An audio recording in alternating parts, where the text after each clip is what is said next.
Olá pessoal, sejam todos muito bem-vindos ao nosso terceiro encontro da disciplina Práticas de Ensino 2, Educação e Computação. Hoje nós vamos falar, pessoal, sobre as metodologias e as práticas de ensino ligadas à tecnologia da informação e comunicação, tá?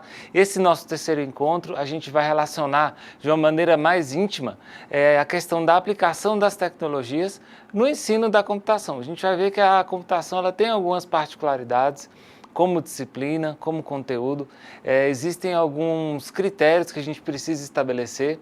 Nem todas as tecnologias vão nos ser úteis aí no ensino dessa matéria, mas principalmente nós precisamos estar atentos às metodologias que nós vamos utilizar.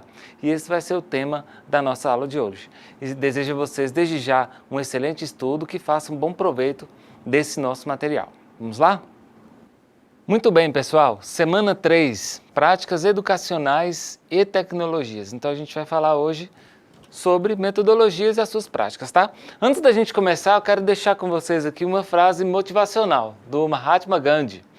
Você nunca sabe que resultados virão da sua ação, mas se você não fizer nada, não existirão resultados, tá? Então vamos partir para a ação, né? Vamos trabalhar, vamos mirar nas nossas metas e alcançar os nossos objetivos.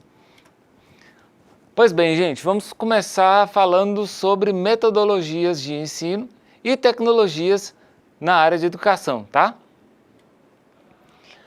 Gente, nós já falamos nas nossas outras aulas, mas é importante a gente recapitular. É opcional a utilização da tecnologia?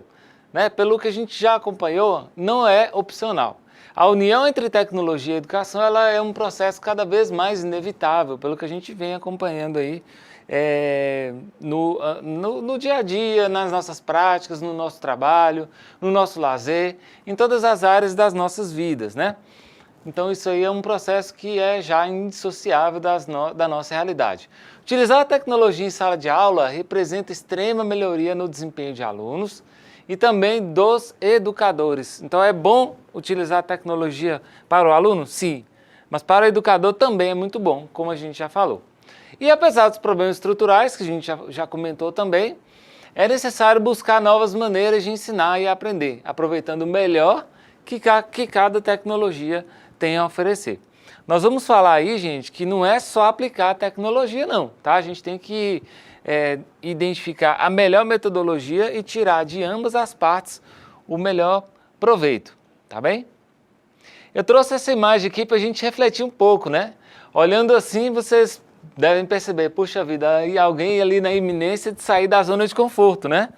O cara tá lá sentadinho na ponta ali do penhasco e aí um amigo dele, ou sei lá o que, inimigo, prestes a tirá-lo da sua zona de conforto.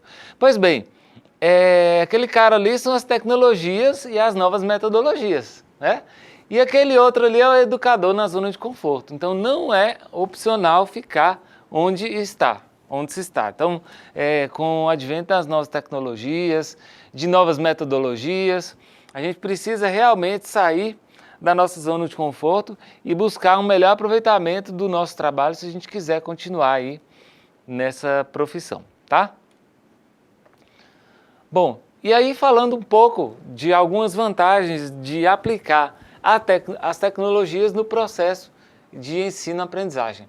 Primeiro, nós vamos falar da interpretação das informações, né? A gente sabe que quanto mais a gente elucida com imagens, áudios, escrita, ou seja, quanto mais a gente mescla a interação com o aluno, melhor são as formas de aprendizagem, né? Então, os alunos têm se tornado pessoas mais ativas devido ao grande número de informações que recebem diariamente.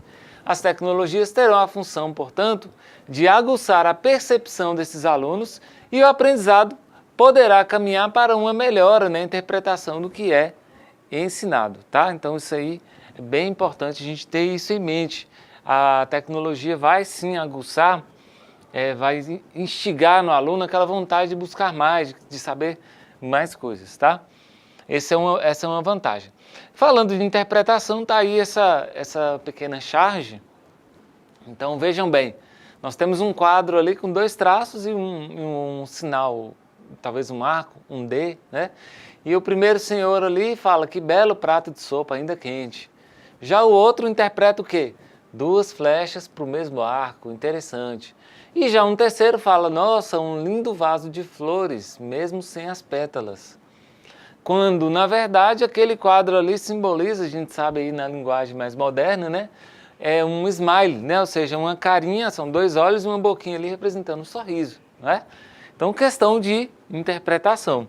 A tecnologia nos auxilia a evitar erros de interpretação que são muito comuns dentro da sala de aula, tá?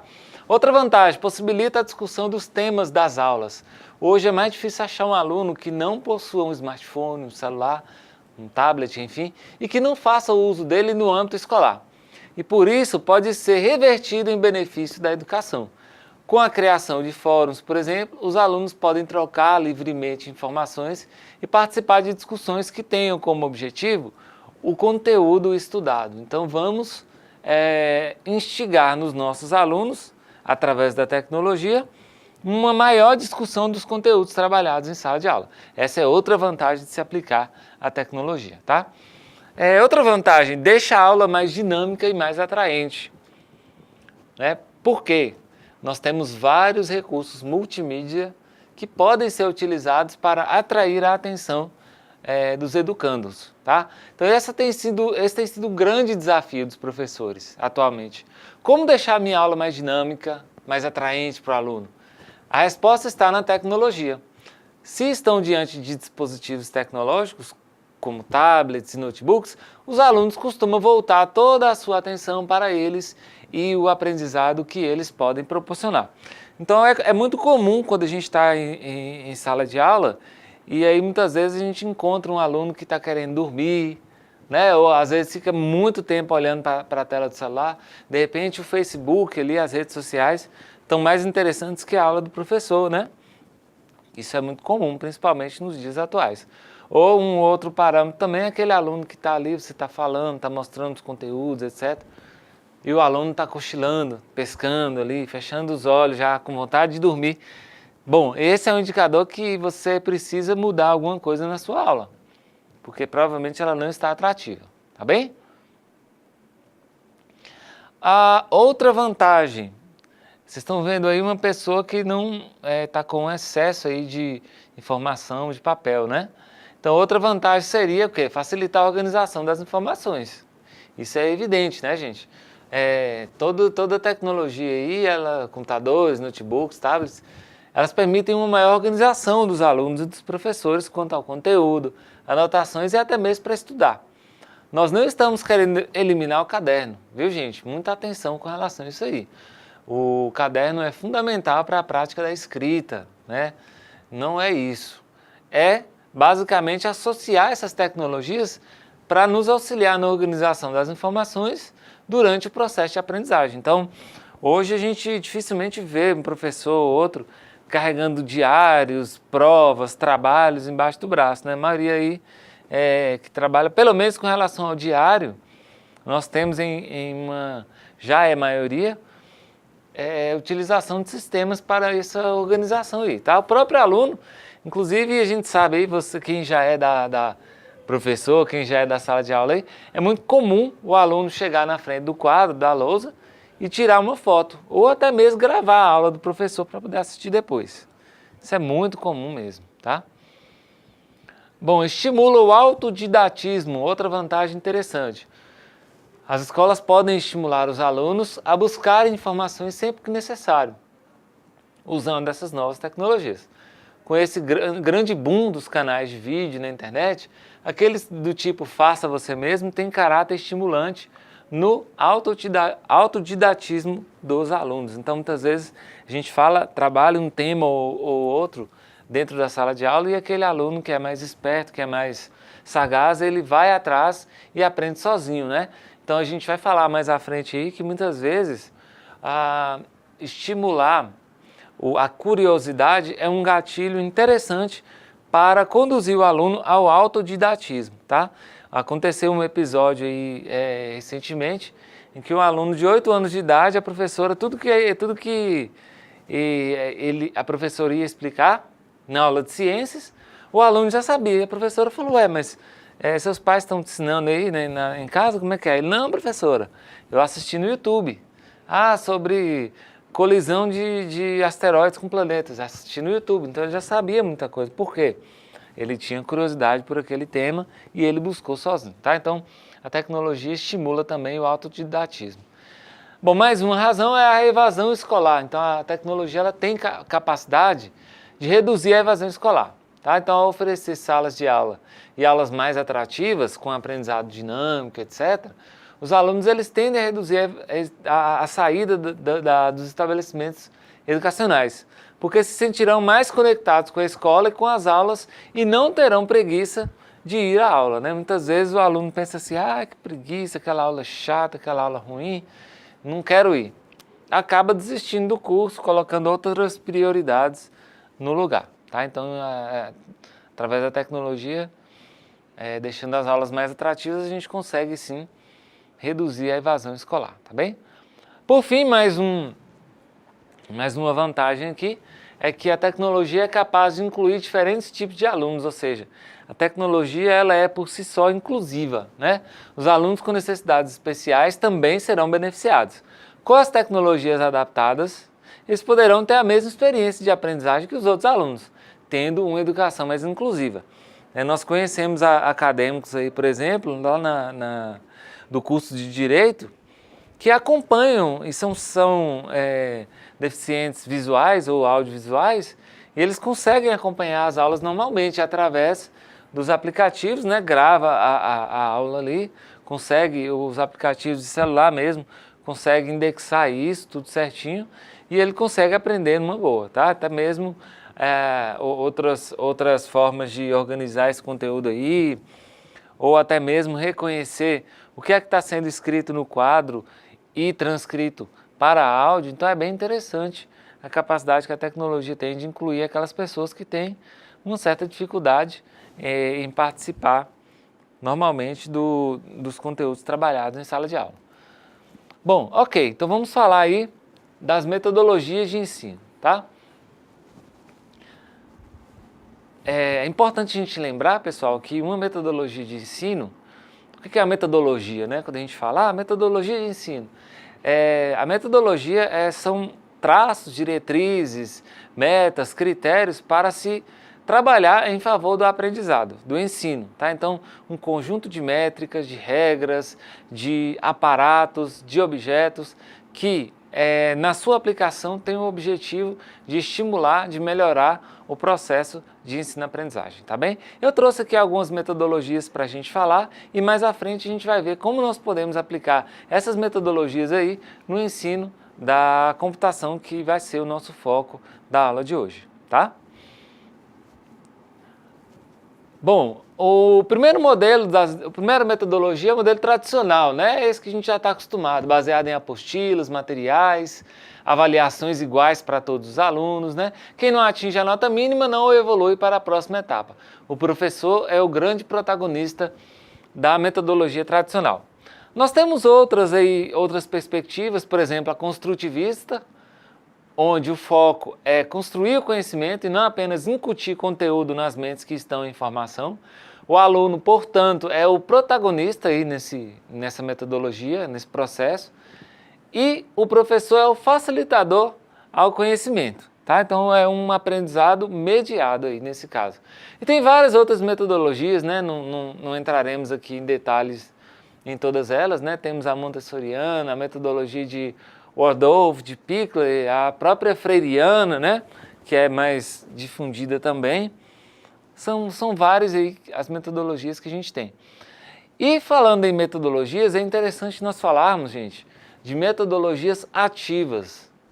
Então essa metodologia ativa, ela vem ganhando cada vez mais adeptos, e é interessante a gente começar a falar dela, porque ela vai ser o nosso grande foco quando a gente fala do ensino em computação, tá?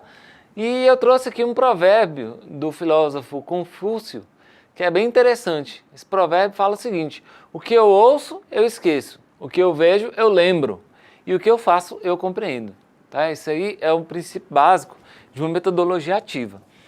E há uma tradução desse provérbio, o Silberman, em 96, fez uma adaptação desse provérbio, para facilitar o entendimento de métodos ativos para a aprendizagem. Então, olha que interessante.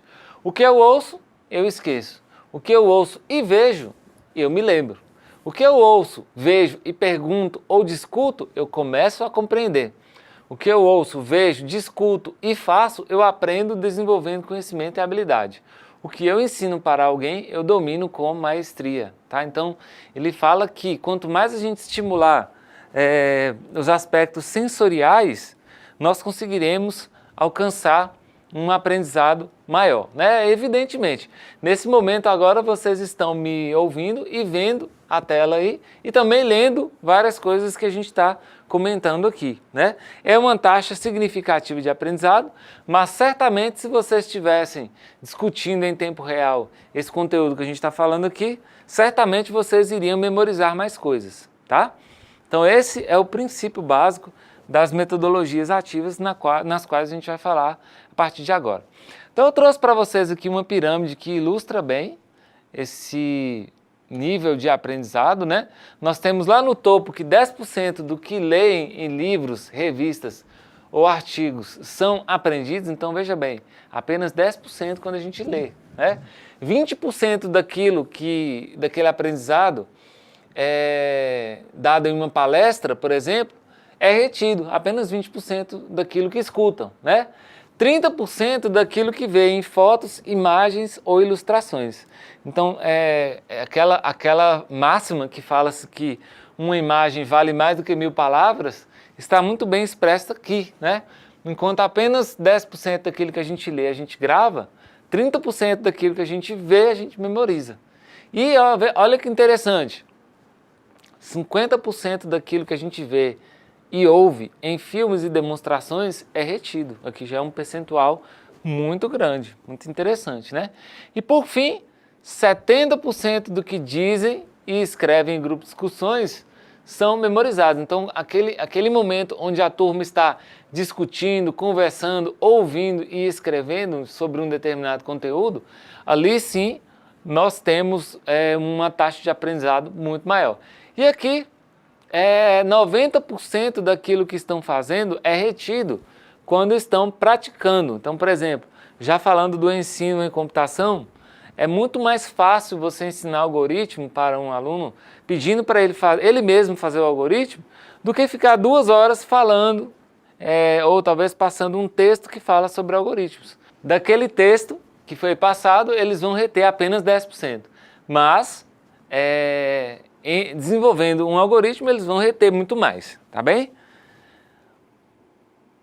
Bom, este quadro aqui, pessoal, ilustra uma comparação entre o modelo de aula tradicional e aquilo que a gente falou no que diz respeito à dificuldade de reter conteúdo em sala de aula, tá? Primeira imagem aí na parte superior mostra que apenas 50% daquilo que é dito em sala de aula é percebido pelos alunos, ou seja, numa média de 150 palavras por minuto, que é falado normalmente numa sala de aula, os alunos ouvem, escutam apenas 50%.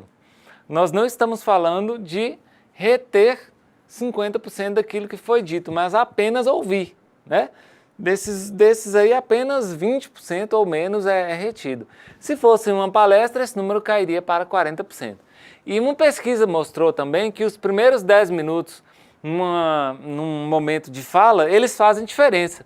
No início, o índice de retenção é de 70%, bem alto, né, no que diz respeito aí à estatística anterior. E nos últimos 10 minutos daquela fala, já tem uma distração total, né, já tem um índice de retenção aí de apenas 20% daquilo que foi falado. Então, 70% do que houve nos primeiros 10 minutos de aula são retidos e apenas 20% de tudo aquilo que foi dito nos últimos 10 minutos. Isso cai em decorrência das distrações, de atenção com dispositivos móveis, com outras atividades, enfim. Por quê? Existe uma questão da atratividade da aula, de estimular apenas um aspecto sensorial, que é a audição, né? Então, isso que a gente precisa mudar. O modelo de aula tradicional hoje em dia não funciona bem porque pelo fato de que a geração hoje que está em sala de aula é diferente. Então a gente tem que ter uma aula mais atrativa, utilizar as tecnologias para conseguir melhorar esses números aí, tá? E olha só, adotar uma tecnologia ativa de ensino aumenta em até 90% o índice de aprendizagem. Isso é muito interessante, né? Porque nós temos aqui um processo orientado, assistido pelo professor, os alunos produzem conteúdo, tá? Nós temos essas três esferas aqui, de um lado comprometimento, do outro interação entre os alunos, junto com o conteúdo, né? Nós temos, juntando interação e comprometimento, nós temos avaliação, nós temos juntando interação e conteúdo, nós temos o ambiente, nós juntamos também o comprometimento e o conteúdo para alcançar aprendizado. Tudo isso com o foco no aluno. Então esse número aí, eu penso ser muito importante para nós, né? Metodologias ativas aumentam em até 90% os índices de aprendizagem, tá bem? Bom, uma das metodologias ativas que a gente vai falar aí é uma que diz respeito à sala de aula invertida, né? O que é a sala de aula invertida? Sala de aula invertida é um processo de desenvolvimento e utilização de vídeos e outros materiais pedagógicos na educação, em que possibilita que os alunos assistam à apresentação dos conceitos em casa e venham para a sala de aula para fazer os exercícios e resolver dúvidas, ou seja, o aluno estuda o conteúdo em casa e vem para a sala de aula com as dúvidas, com os questionamentos, com as discussões. Então, com isso, ele já prepara o conteúdo que o professor iria passar em sala de aula. Então, se o professor vai ensinar álgebra para os seus alunos, ele já passa algum material sobre álgebra, os alunos vão assistir, vão estudar, vão ler esse material, vão ver vídeos, vão participar de animações e já traz para a sala de aula alguns conceitos básicos sobre essa matéria. O professor vai tirar dúvidas, passar exercícios, elaborar discussões. Então esse modelo ele é bem interessante, né? Aqui tem uma imagem que ilustra bem a sala de aula invertida. Então, antes os estudantes se preparam estudando para as atividades em sala, estudam em casa, né? Durante a sala de aula eles praticam os conceitos aprendidos em casa, tiram dúvidas com os professores, discutem com os colegas e depois eles revisam o conteúdo e estendem os seus aprendizados através de exercícios de fixação, de memorização, visualizar algumas questões que ficaram em aberto nas discussões. Então esse é o modelo de sala de aula invertida, tá? Bem interessante, uma das metodologias ativas aí. Existe também, pessoal, a aprendizagem baseada em problemas. É uma outra metodologia ativa muito interessante, tá? Qual é o foco dessa metodologia?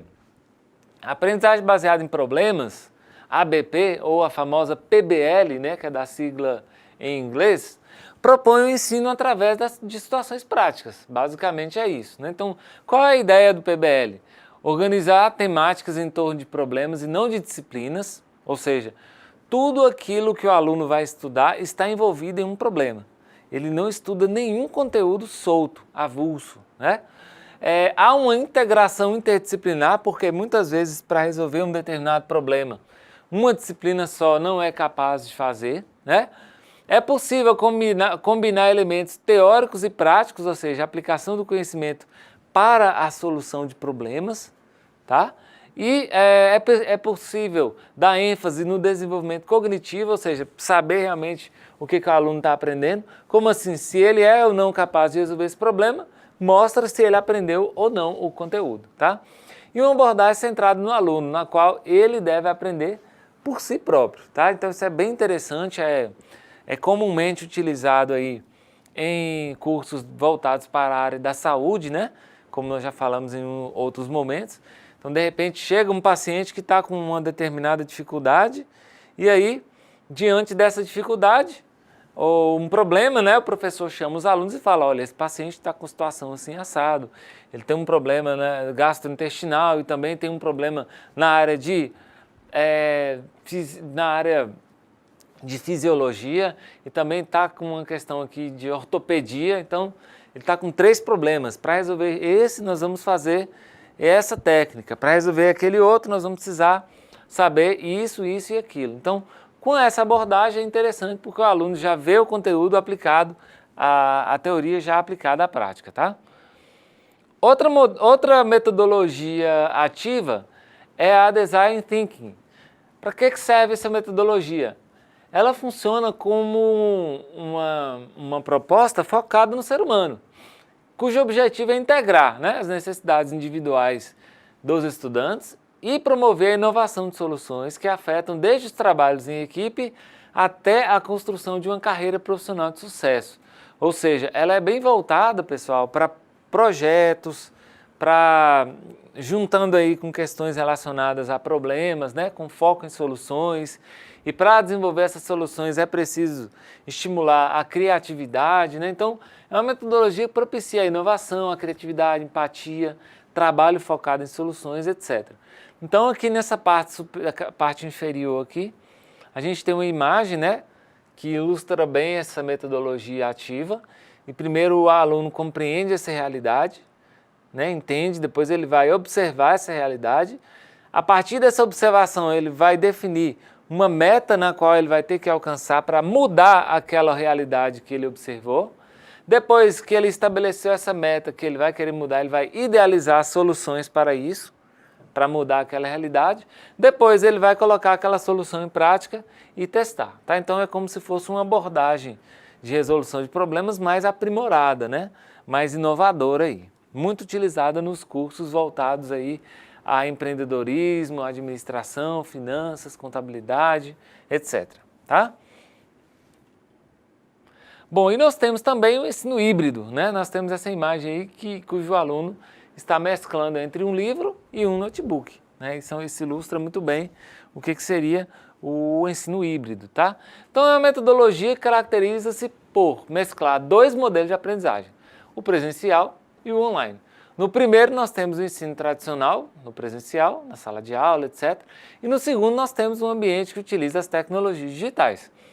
E dessa forma o objetivo aqui é garantir que tanto professores quanto estudantes possam ensinar e aprender em lugares distintos, levando o ensino para além da sala de aula, tá? Então, essa proposta de ensino híbrido, ela é exatamente isso que nós estamos fazendo aqui agora. E quando a gente fala ensino híbrido, pessoal, nós não estamos falando basicamente na aplicação de tecnologias da informação para o ensino à distância e ensino tradicional. Não é apenas isso. Mas quando a gente fala ensino híbrido, é pegar a sala de aula e transpor além das barreiras geográficas. É, por exemplo, fazer uma videoconferência entre um grupo de alunos de uma cidade X e um outro grupo de uma cidade Y localizado a 500 quilômetros de distância. Trocar experiências nesse sentido. Uma outra percepção é aquela na qual os alunos mudam de lugar onde tem um ensino presencial ali, vivem experiências presenciais e levam aquilo ali para uma discussão no ambiente virtual de aprendizagem, tá? Então o modelo híbrido é bem interessante nessa perspectiva aí. Não é só basicamente mesclar o ensino tradicional com o ensino à distância, não. Nós temos aí essas percepções também, tá? Bom, esse é o ensino híbrido. Nós temos também, importante salientar aqui, o processo de gamificação. O que acontece na gamificação? O próprio nome já diz, né, é uma metodologia ligada a jogos, a games, e essa metodologia utiliza jogos no contexto escolar para despertar o interesse, desenvolver a criatividade e aumentar a participação em sala de aula dos alunos, tá? Essa metodologia ela é bem interessante, sobretudo para um público mais jovem, porque hoje nós sabemos que os jogos eles atraem muito, né? Eles têm um poder de atração muito grande. E não só de jovens, eu poderia dizer, mas em todas as faixas etárias, né? Eu tenho uma tia mesmo que ela é praticamente viciada aí naqueles aqueles joguinhos o Candy Crush, né? Aqueles joguinhos do Facebook e tudo mais.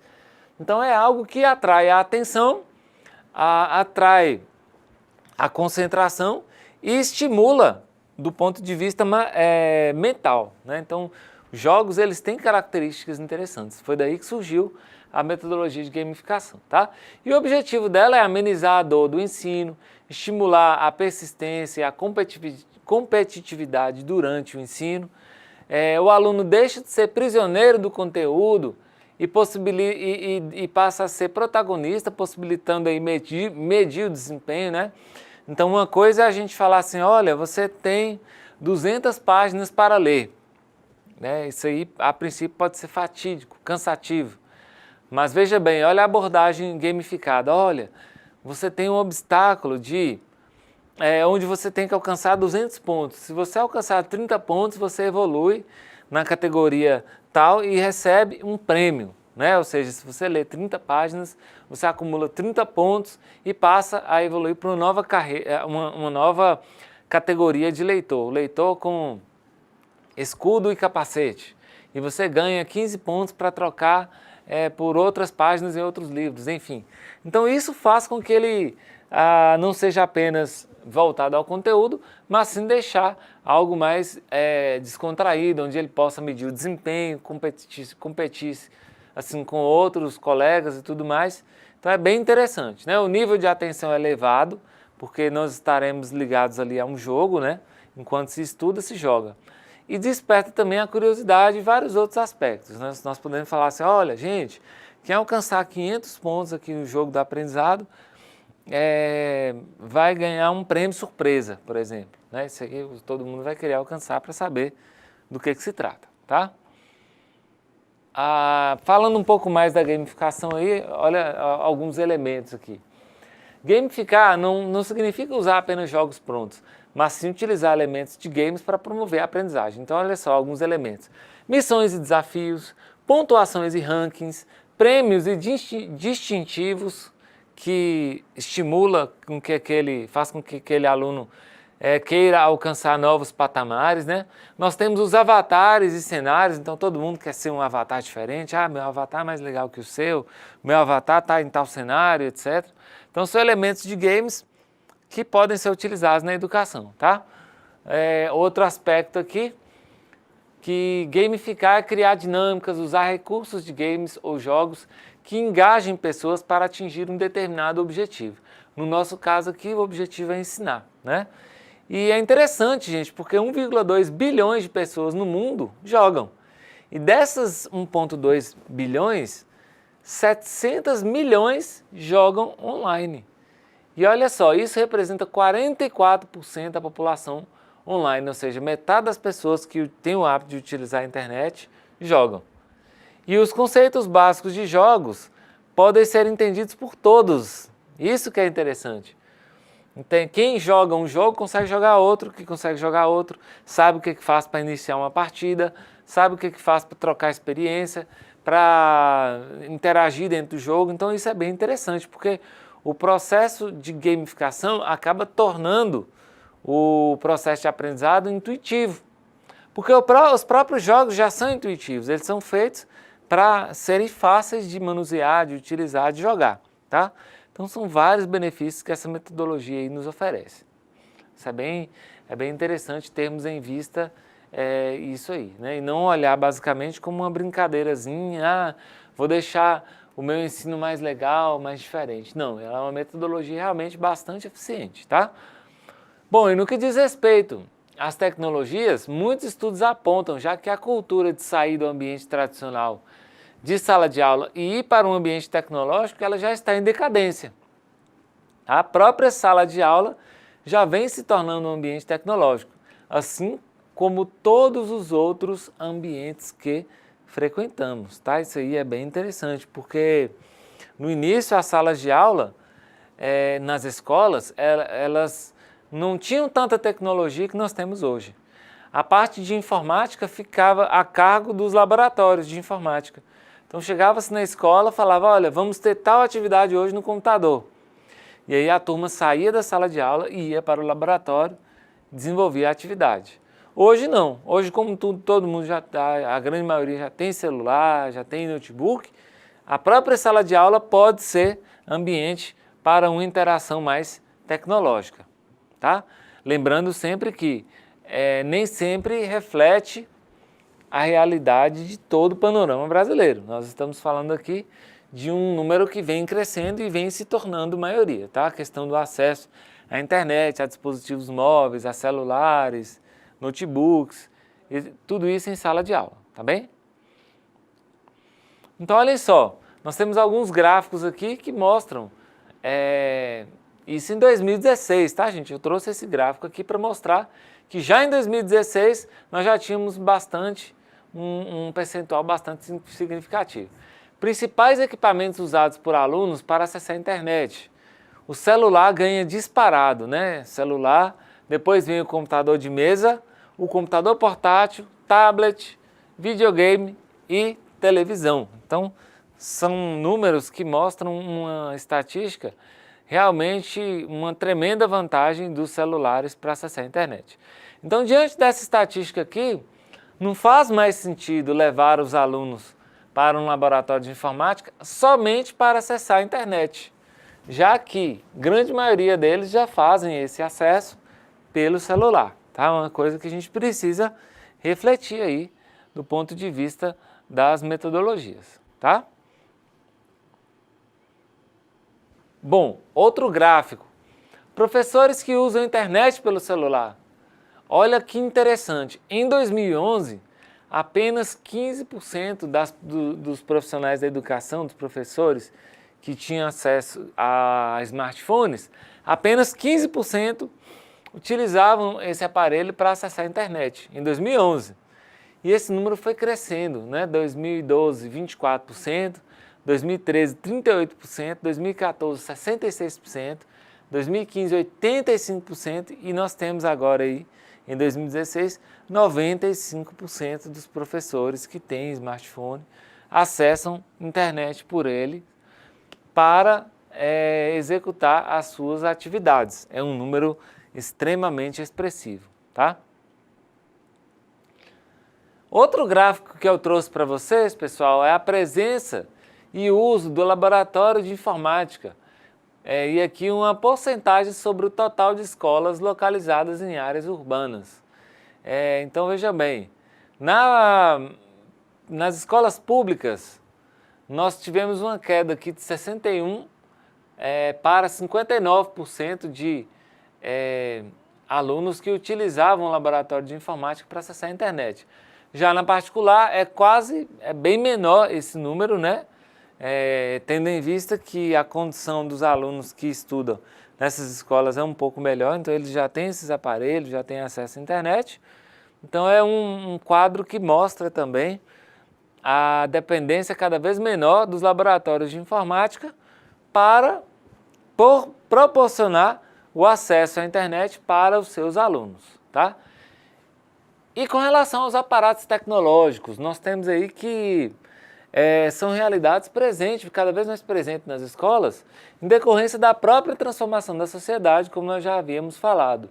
A sociedade que a gente vive hoje é uma sociedade que requer cada vez mais informação, cada vez mais conhecimento, e isso não poderia ser diferente em sala de aula. E o que é que nós temos hoje na sala de aula? Nós temos celulares, tablets e notebooks dos alunos e dos professores, na maioria das vezes a escola, o colégio, o educandário provê o acesso à internet via Wi-Fi, muitas vezes nem isso, não tem condições para isso, né? Nós temos aí o acesso à internet que hoje, em grande parte, em sala de aula, é realizado pelos planos de telefonia móvel, plano de dados da própria particular, do próprio aluno, né? Nós temos o projetor multimídia, que é um dos grandes companheiros aí dos professores e dos alunos, para mostrar o material multimídia coletado na internet, né? Slides, vídeos, áudios, figuras, simulações, etc, etc, etc. Em casos mais raros, nós temos equipamentos de videoconferência, e inclusive esses equipamentos estão entrando em desuso porque nos dias de hoje os smartphones, os celulares já trazem câmeras de alta qualidade capazes de transmitir e receber dados como se fossem equipamentos profissionais de videoconferência, tá? Então hoje você pega o seu celular, faz uma videochamada para o seu amigo, para o seu aluno, enfim, e aquilo ali acontece sem a necessidade de um equipamento profissional de videoconferência. Temos também a questão da lousa interativa, que também foge um pouco da nossa realidade, mas como estão em declínio os preços desses equipamentos, a gente acredita que a própria adesão a essas tecnologias ela vai crescer muito nos próximos anos. Então a gente acredita que, assim como o projetor multimídia é uma realidade cada vez mais presente nas salas de aula, as lousas interativas e esses equipamentos de interação aí entre escolas, entre universidades, etc., de videoconferência, eles vão se tornar cada vez mais presentes em sala de aula, tá? Que isso estimula, isso aí facilita a utilização das tecnologias por parte do professor e traz os benefícios que nós já falamos aí por parte dos alunos, tá bem? Bom, alguns entraves que a gente ainda encontra em aplicar as tecnologias em favor da educação, particularmente do ensino da computação, tá? Nós temos aí a falta de capacitação dos profissionais, nós temos ainda uma vasta gama de profissionais da área da educação que não possuem conhecimentos suficientes para utilizar as tecnologias, né? Hoje, às vezes a gente fala assim, baixar um vídeo de alguma rede social para mim é fácil, mas muitas vezes o professor quer levar esse vídeo para a sala de aula e não tem conhecimento técnico para isso. E ele não tem condição de fazer isso. Ele quer levar o conteúdo, mas não sabe como operacionalizar esse conteúdo em sala de aula. Isso é uma realidade. Principalmente os professores da geração Y, né? A geração que vem antes da geração Z. Deficiência em infraestruturas nas salas de aula. Nós sabemos que é uma realidade brasileira, né?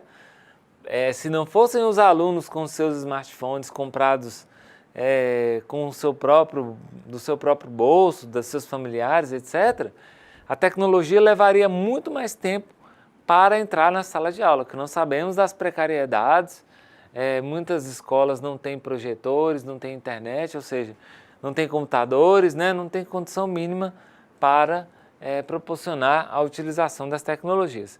E também a gente sabe que, felizmente, é uma realidade que vem se tornando cada vez menor, né? Há um aparelhamento cada vez maior aí, sobretudo das escolas públicas, no que diz respeito à disponibilização de tecnologias para os profissionais, tá? Dificuldade de acesso à internet, o pessoal não tem internet que funciona, é lenta, muitas vezes trava bastante, né? Coisas que já foram dificuldades, mas hoje são minoria. Falta de computador, muitas escolas não tinham, hoje já tem. Falta de acesso à internet tem sido resolvida aos poucos.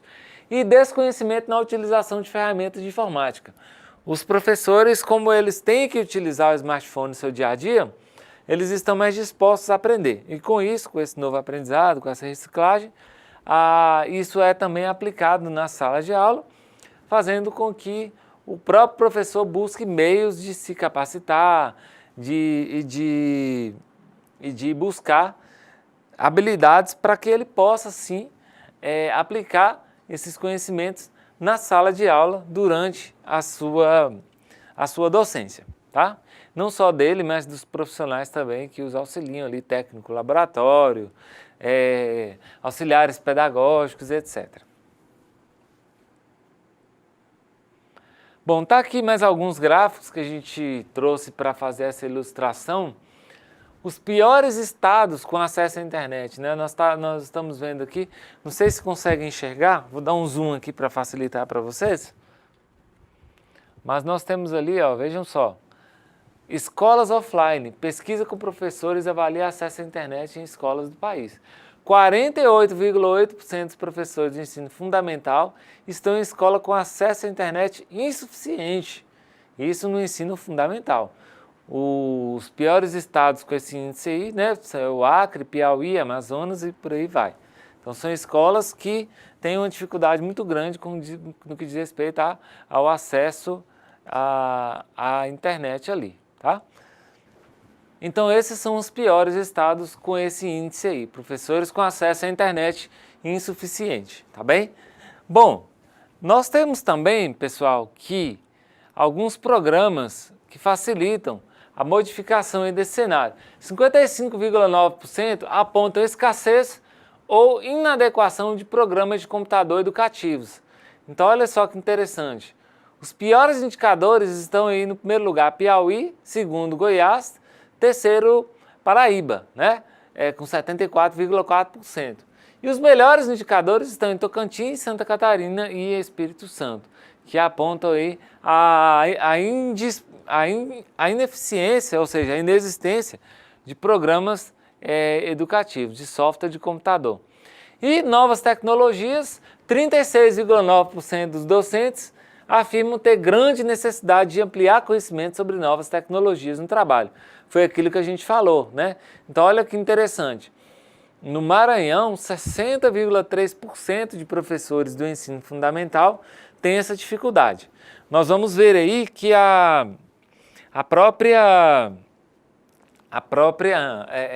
mudança de cenário aponta que o ensino fundamental sofre uma defasagem maior no que diz respeito à utilização das tecnologias e o aparelhamento das escolas. Tá? O ensino fundamental, portanto, sofre uma defasagem maior.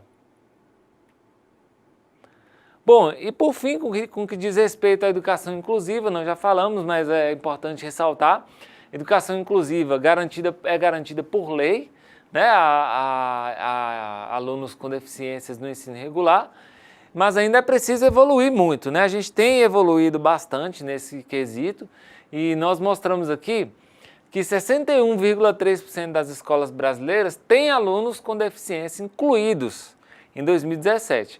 Em 2008, ou seja, 10 anos atrás, esse número era de 31%, ou seja, em 2008, nós saímos de 31% para 61% no índice de inclusão de alunos, ou seja, nós evoluímos bastante. E as tecnologias tiveram um papel fundamental nesse processo de inclusão, porque realmente elas oferecem um leque muito maior para se trabalhar no que diz respeito às pessoas portadoras de necessidades especiais aí, tá?